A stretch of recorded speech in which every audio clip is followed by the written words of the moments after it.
Do you want to make your oatmeal cookies even better? Swap out sugar for maple syrup for a healthier twist.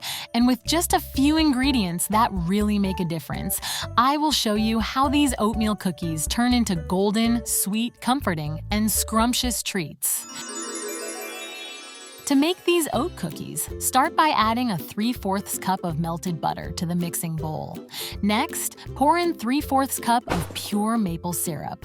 This will not only sweeten your cookies, but also bring in a rich, natural maple flavor that makes the cookies taste deliciously different from using regular sugar. Next, add 2 eggs to the mixture and 1 teaspoon of vanilla extract. Now, give all the ingredients a good mix until everything is well combined. Next, add 1 teaspoon of ground cinnamon, half a teaspoon of salt, 1 teaspoon of baking soda, and 1½ cups of all-purpose flour. Now, give all the ingredients another good mix till well combined. Then add 3 cups of rolled oats to the mixture and give it a good mix. Then add 1 cup of raisins and give it a final mix till the raisins are well combined.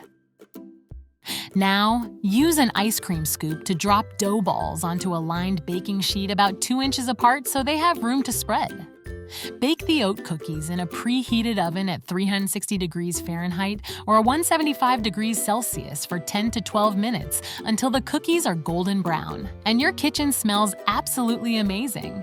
These cookies have a deliciously sweet maple flavor and a hint of warm cinnamon. They turn out chewy with a slight crispiness around the edges. The oats give them a hearty texture, while the raisins add a burst of natural sweetness to every bite.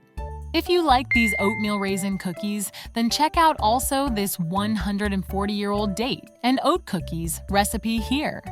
Check it out now.